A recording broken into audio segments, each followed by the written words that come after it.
Admiral Richard Blackwood adjusted his crisp white uniform as he stepped out of his black sedan onto the bustling sidewalk of downtown Seattle. The morning sun caught the gleaming stars on his shoulders, and passers-by couldn't help but notice the distinguished naval officer with his perfectly groomed silver hair and confident stride. At 62, Blackwood commanded respect wherever he went, having spent 4 decades climbing the ranks of the United States Navy. He was heading to the Emerald City Conference Center for the annual Veterans Affairs Symposium, where he would deliver the keynote address on military excellence and leadership. The speech had been months in preparation, carefully crafted to inspire the next generation of naval officers, while highlighting his own remarkable career achievements. As Blackwood approached the grand entrance of the conference center, his attention was caught by a commotion near the side alley. A small crowd had gathered around what appeared to be a homeless woman who was causing some sort of disturbance. Security guards were trying to move her along, but she seemed to be resisting their efforts. The woman looked to be in her 50s, with graying hair that hung in tangled strands around her weathered face. Her clothes were layers of mismatched garments, a faded military surplus jacket over a torn sweater, with worn boots that had seen better days. She clutched a battered duffel bag close to her chest as if it contained her most precious possessions. "Ma'am, you need to move along," one of the security guards was saying firmly. "This is private property and we can't have you loitering here." The homeless woman looked up at the guard with eyes that seemed both defiant and weary. "I'm not causing any trouble," she said in a voice that was stronger than her appearance suggested. "I just need a moment to rest." Admiral Blackwood found himself slowing his pace, drawn by something about the scene that he couldn't quite identify. Perhaps it was the way the woman carried herself despite her circumstances, or maybe it was simple curiosity about what would make someone choose to linger outside such an important event. "Sir, are you attending the symposium?" asked a young conference coordinator who had noticed Blackwood approaching. "The registration desk is just inside." Blackwood nodded but continued watching the situation unfold. The homeless woman had now stood up, and despite her shabby appearance, there was something about her posture that struck him as oddly familiar. She held herself with a straightness that seemed almost military in nature, though he dismissed the thought as his imagination running wild. "Listen here," the security guard was saying, his voice growing more impatient. "I don't want to call the police, but I will if you don't move along right now." The woman's eyes flashed with something that looked almost like anger, but she controlled it quickly. "I understand," she said quietly. "I'll go." As she began to walk away, her movements caught Blackwood's attention again. There was a precision to her steps, a measured cadence that reminded him of countless military drills he had witnessed over the years. The way she adjusted her grip on her duffel bag was also oddly reminiscent of how soldiers handled their gear. Unable to contain his curiosity any longer, Admiral Blackwood found himself calling out, "Excuse me, miss." The homeless woman stopped and turned around, her eyes meeting his for the first time.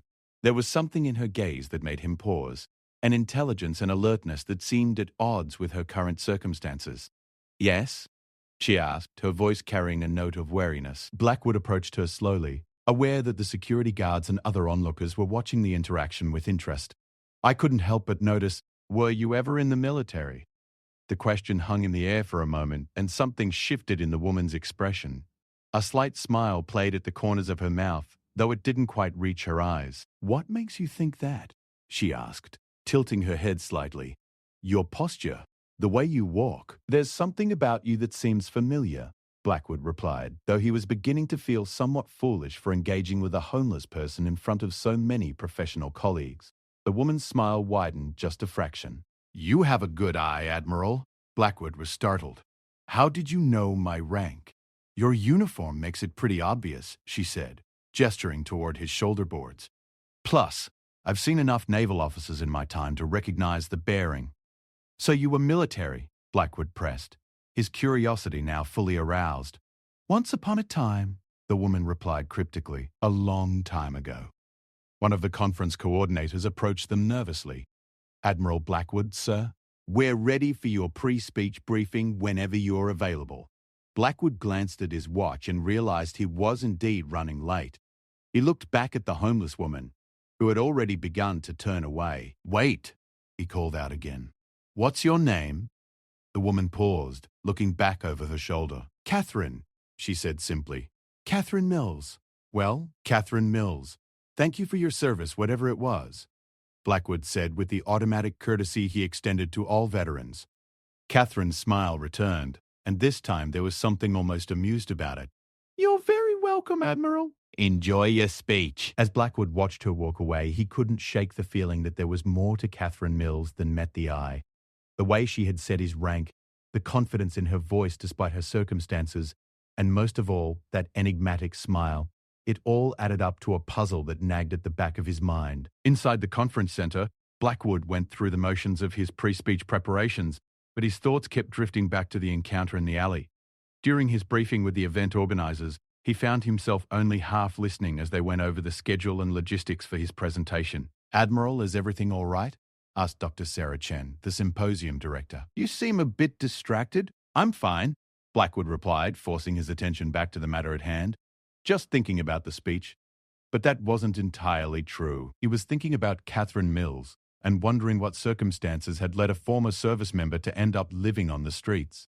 It was a problem he had encountered before in his role with various military charities, but something about this particular case struck him as different. An hour later, Admiral Blackwood stood at the podium facing an audience of several hundred military personnel, veterans, and defense contractors. The large conference hall was filled with the kind of people he was used to addressing. Successful, well-dressed professionals who hung on his every word about leadership, duty, and military excellence.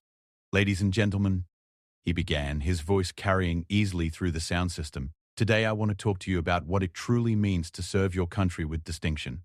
As he launched into his prepared remarks about honor, courage, and commitment, Blackwood found himself glancing toward the large windows that overlooked the street where he had encountered Catherine. He couldn't see her from his position at the podium, but he wondered if she was still in the area. "True military leadership," he continued, "is about more than just following orders or climbing the ranks. It's about making the hard decisions when lives are on the line, about taking responsibility for outcomes even when the odds are stacked against you." The audience nodded appreciatively, and Blackwood could see several people taking notes. These were the kinds of inspirational messages that had made him a sought-after speaker at military events across the country. "I've had the privilege of commanding some of the finest sailors and Marines this country has ever produced," he went on. "Men and women who understood that service means sacrifice, and that true honor comes not from personal glory, but from putting the mission and your fellow service members above yourself." As he spoke these words, something made him think again of Catherine Mills. There had been something in her eyes when she looked at him, something that spoke of experiences that went far beyond what her current circumstances might suggest. He found himself wondering what her story really was. The speech continued for another 20 minutes, covering his career highlights, lessons learned in various combat situations, and advice for young officers just beginning their military careers. The audience was engaged and responsive, asking thoughtful questions during the Q&A session that followed. But throughout the entire presentation, Admiral Blackwood couldn't quite shake the image of Catherine Mills from his mind. There was something about that encounter that felt unfinished, as if there was much more to learn about the woman behind the homeless facade. After the speech, as Blackwood mingled with attendees during the reception, several people approached him with praise for his presentation and requests for follow-up meetings. He handled these interactions with his usual professional courtesy, but part of his mind remained elsewhere. "Excellent speech, Admiral," said General Patricia Morrison, a longtime colleague from the Pentagon.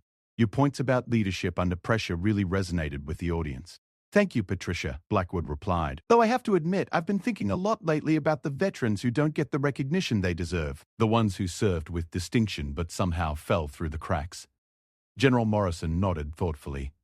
"It's one of our greatest challenges. Too many good people end up struggling after their service ends."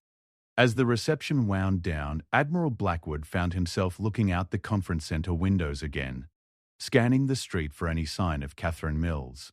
He told himself he was being ridiculous. There was no reason to expect she would still be in the area, and even less reason for him to be so concerned about a chance encounter with a homeless stranger. Yet something about that meeting continued to bother him. Perhaps it was the way she had carried herself, or the knowing look in her eyes when she had called him by his rank. Maybe it was simply his conscience reminding him that for all his talk about service and sacrifice, he had walked past someone who clearly needed help without offering any real assistance. As he prepared to leave the conference center, Admiral Blackwood made an impulsive decision. Instead of heading directly to his car, He walked around to the side alley where he had first encountered Catherine. The area was now empty, except for a few pieces of litter and the lingering scent of coffee from a nearby cafe. He was about to give up and head home when he noticed something on the ground near where Catherine had been sitting. Bending down, he picked up a small, tarnished metal object that appeared to be some kind of military insignia or medal. It was dirty and worn, but he could make out enough detail to recognize it as a Navy commendation of some kind. Admiral Blackwood turned the object over in his hands, studying it more carefully. His heart skipped a beat as he realized what he was looking at. It wasn't just any Navy commendation. It was a Navy Cross, one of the highest decorations for valor that could be awarded to a naval service member. The implications of his discovery hit him like a physical blow. Catherine Mills wasn't just a former service member who had fallen on hard times. If this medal belonged to her, she was a decorated war hero who had demonstrated extraordinary courage in combat situations that most people could barely imagine. Standing alone in the alley, holding the tarnished Navy Cross in his hands, Admiral Blackwood felt a mixture of shame and curiosity that made his chest tight. How had a recipient of such a prestigious award ended up living on the streets? What had happened to Catherine Mills between her moment of recognized heroism and her current circumstances? More importantly, what right did he have to stand on stages and lecture people about military excellence and honor when he had just dismissed a genuine war hero because of her appearance? The weight of the medal in his palm seemed to grow heavier as these thoughts swirled through his mind. Admiral Blackwood realized that his encounter with Catherine Mills was far from over. In fact, it had only just begun. The next morning, Admiral Blackwood sat in his spacious office at the Puget Sound Naval Shipyard, the Navy Cross, resting on his mahogany desk like an accusation. He had spent most of the night researching Catherine Mills through military databases, and what he had discovered left him both amazed and deeply troubled. Lieutenant Commander Catherine Mills had served with exceptional distinction during her 15-year naval career, primarily as a Navy SEAL in some of the most dangerous operations of the early 2000s. Her record was nothing short of extraordinary: multiple combat deployments, numerous commendations for bravery, and a reputation among her peers as one of the most capable operators in the entire Special Forces community. The Navy Cross had been awarded for her actions during a classified mission in Afghanistan, where she had single-handedly held off enemy forces for over 6 hours while protecting wounded civilians and calling in medical evacuation helicopters. 3 other service members had recommended her for the Medal of Honor, but political considerations had resulted in the slightly lesser decoration. What troubled Admiral Blackwood most was what came after her decorated career. The records showed that Catherine had been medically retired from the Navy following a training accident that had left her with chronic back injuries and what the files diplomatically referred to as adjustment difficulties. The paperwork was frustratingly vague about the specifics, but it was clear that her transition to civilian life had not gone smoothly. Blackwood picked up his phone and dialed his aide, Commander Jessica Torres. "Commander, I need you to help me locate someone. A former Navy SEAL named Catherine Mills. She was medically retired about 8 years ago." "Of course, sir.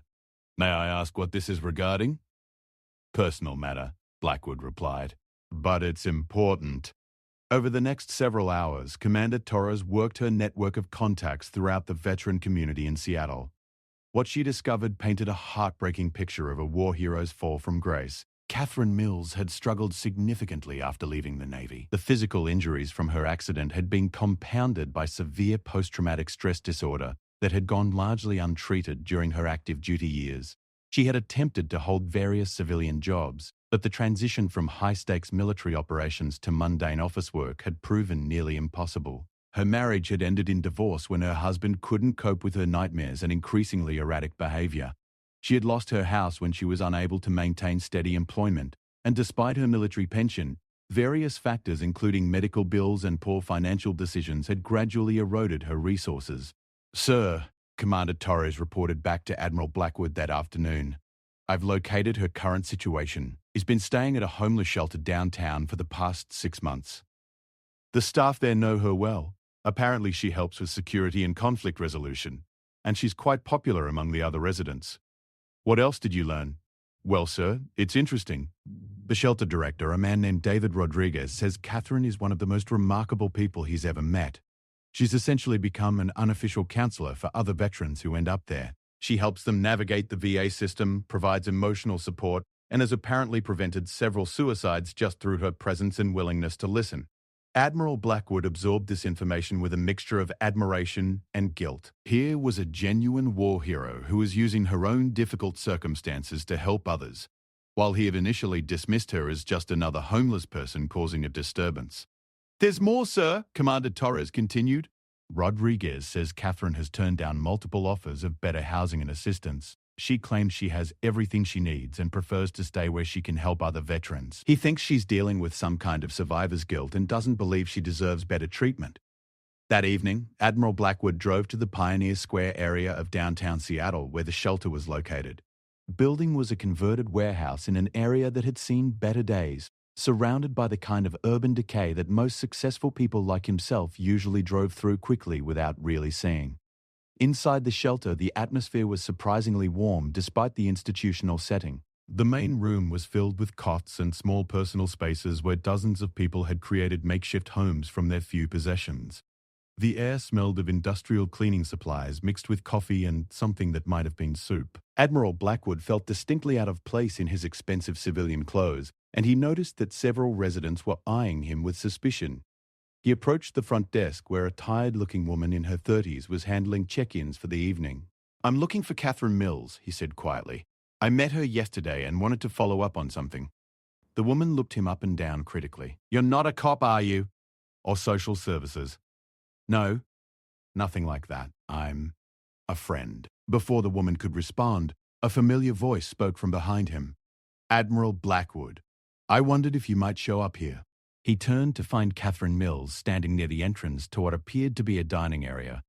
She was wearing the same battered military surplus jacket, but her hair was cleaner and pulled back, and there was something different about her demeanor. Here, surrounded by people who knew and respected her, she seemed more confident and self-assured.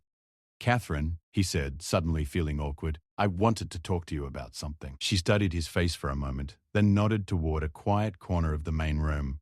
"Let's sit down." They found 2 folding chairs near a window that looked out onto the street. Catherine sat with the same precise posture that had caught his attention the day before, and Admiral Blackwood found himself wondering how he had ever mistaken her for an ordinary homeless person. "You dropped this yesterday," he said, pulling the Navy Cross from his pocket and offering it to her. Catherine looked at the medal but didn't immediately reach for it. "I was wondering where that had gone." "You were wondering?" Blackwood asked, surprised by her casual tone. "Catherine, this is a Navy Cross. Do you understand what that means?" A slight smile crossed her face, the same enigmatic expression he had seen the day before. "I have a pretty good idea, Admiral. I was there when it was presented to me." "Then why are you living in a homeless shelter? With your record, your decorations, you could have any number of opportunities. The Navy takes care of its heroes." Catherine's smile faded, replaced by something sadder and more complex. "The Navy takes care of its heroes as long as they look the part, Admiral. As long as they can stand up straight, give inspiring speeches, and make everyone feel good about military service. When heroes start having nightmares, when they can't hold down regular jobs, when they drink too much or say the wrong things at the wrong times, well, that's a different story." Admiral Blackwood felt a stab of recognition. Her words hit uncomfortably close to his own role as a public face for military excellence and honor. "That's not fair," he said. "There are programs, support systems." "Oh, there are programs," Catherine agreed. "I've been through most of them. Group therapy sessions where they teach you to manage your symptoms and blend in with civilian society. Job placement services that find you work in offices where you spend your days filing paperwork and trying not to think about the friends you left behind in various deserts and mountains around the world." She picked up the Navy Cross from his palm, turning it over in her hands. "Do you know what this was for, Admiral? I read your file. Afghanistan, 2010. You held a position under heavy fire for 6 hours to protect wounded civilians." "That's the official version," Catherine said. "The version that makes everyone feel good about what we do over there. Would you like to know what really happened?" Admiral Blackwood nodded, though something in her tone made him apprehensive. "We were supposed to be supporting a humanitarian mission, bringing medical supplies to a village that had been caught between Taliban forces and coalition troops. Simple operation, low risk. But our intelligence was wrong. Or maybe someone had been paid off. We walked into an ambush." Catherine's voice remained steady, but Admiral Blackwood could see the tension in her shoulders as she spoke. "Most of my team was pinned down or wounded in the first few minutes. I found myself in a position where I could either retreat to safety or stay and try to protect a group of Afghan civilians who were caught in the crossfire. Women, children, old men who had nothing to do with the war except that it was happening in their village. "So you stayed?" Admiral Blackwood said quietly. "I stayed, and for the next 6 hours I killed people. A lot of people.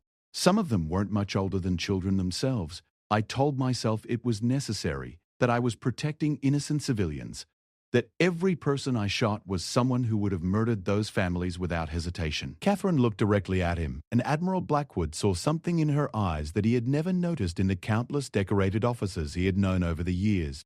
"The thing is, Admiral, I was good at it. Really good. And part of me enjoyed it. When you're in a situation like that, when you know that your skills and your willingness to kill are the only things standing between innocent people and death, there's a clarity to it that's almost addictive. Everything else falls away. All your doubts, your fears, your complicated feelings about the war and politics and everything else. There's just the mission and your ability to complete it." Admiral Blackwood found himself leaning forward, drawn into her account despite his discomfort with its unflinching honesty.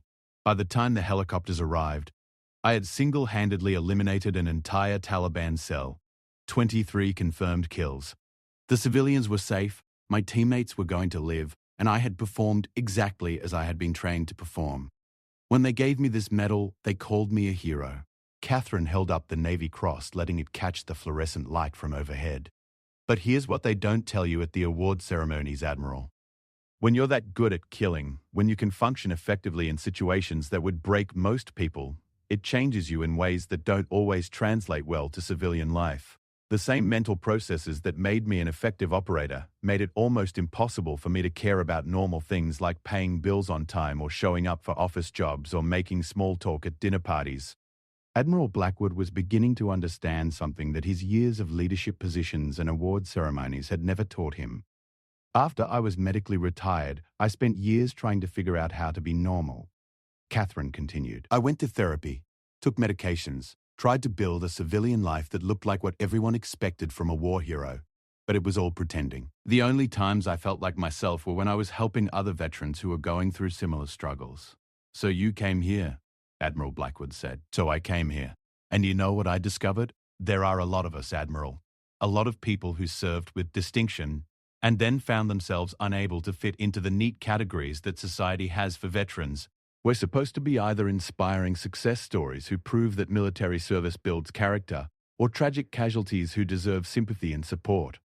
But many of us are something else entirely, people who were changed by our experiences in ways that don't fit either narrative." Catherine stood up and walked to the window, looking out at the street where Admiral Blackwood had first encountered her. "The people in this shelter know what I did in Afghanistan, and they don't care. They care about whether I can help them figure out how to get medical care, or talk them down when the memories get too bad, or just listen when they need someone to understand what they're going through. That's worth more to me than any civilian job or suburban house or retirement plan." Admiral Blackwood sat in silence for several minutes, processing what he had just heard. Everything about his encounter with Catherine Mills had challenged his assumptions about military service, heroism, and the nature of sacrifice. "Catherine," he finally said, "I owe you an apology." She turned back toward him, raising an eyebrow. "For what?" "For everything. For dismissing you yesterday because of how you looked, for thinking I understood what military service meant when I've spent most of my career in administrative roles, for giving speeches about honor and sacrifice when I've never faced the kind of choices you've had to make." Catherine returned to her chair, and for the first time since he had met her, her expression seemed genuinely warm. "Admiral, there's nothing to apologize for. You've served your country in your own way, and leadership roles are important too. The problem isn't that people like you exist. The problem is when people like you are the only voices that get heard when we talk about military service." Admiral Blackwood looked around the shelter, taking in details he had missed during his initial survey. Near the far wall, he could see a group of men gathered around someone who appeared to be leading a discussion. Several people were reading books or newspapers. Despite the challenging circumstances, there was a sense of community and mutual support that he found unexpectedly moving.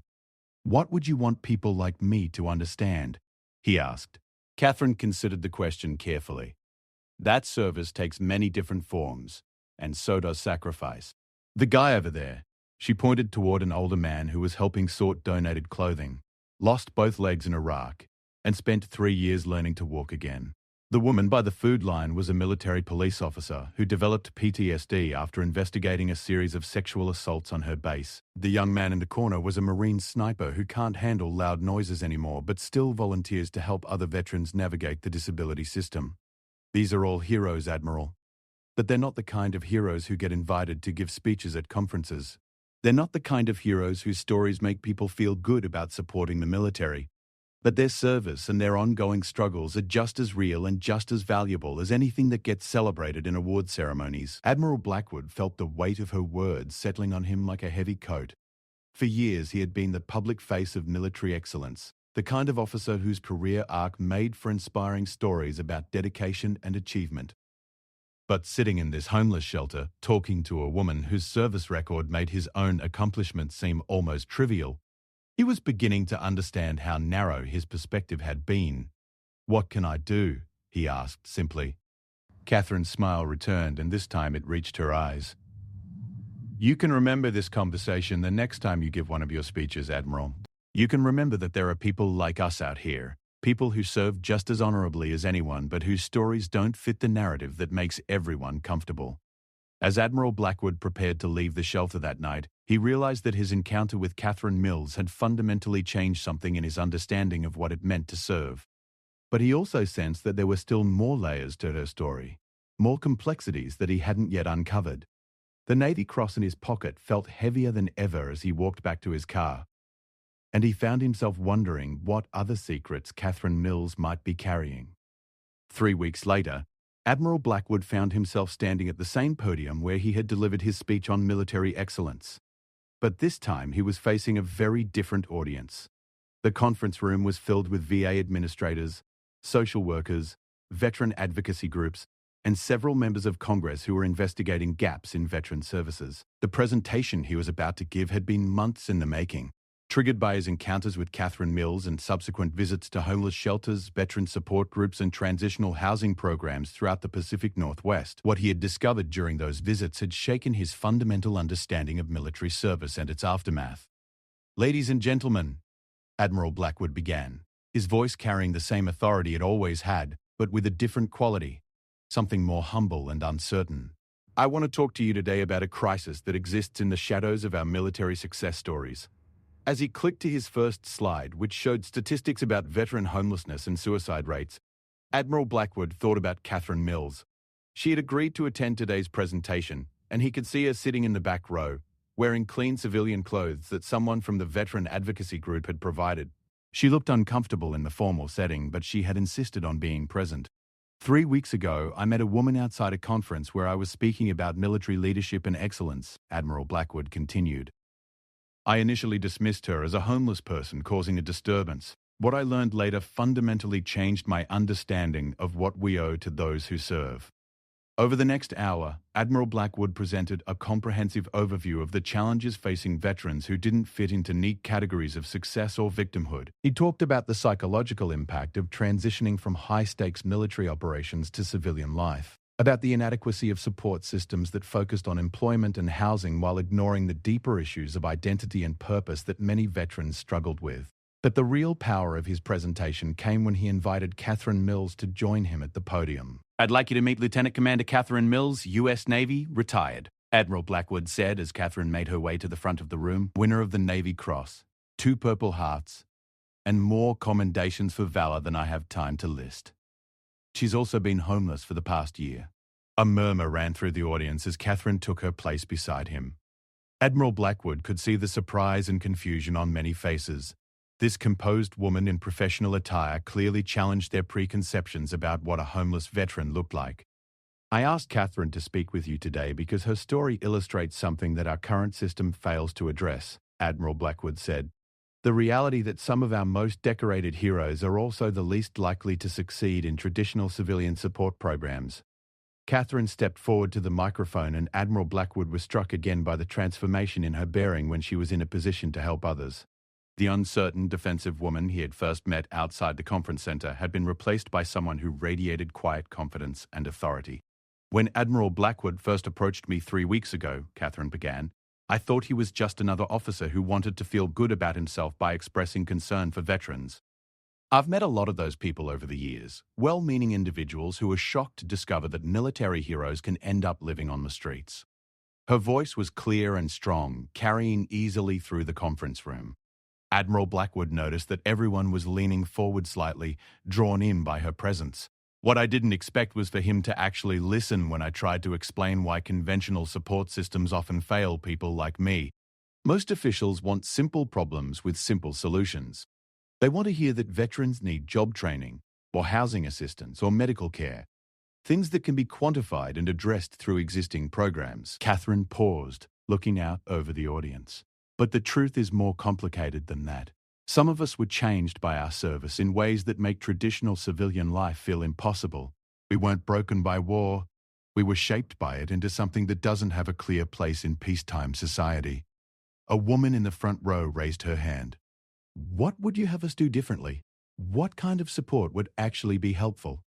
Catherine considered the question carefully. Start by understanding that not every veteran wants the same thing. The programs we have now are designed around the assumption that everyone wants to reintegrate into mainstream civilian life. Get a regular job, buy a house, raise a family, retire comfortably. But some of us find more meaning and purpose in other kinds of work. She gestured toward Admiral Blackwood. The Admiral here has spent the last 3 weeks visiting shelters and support programs with me.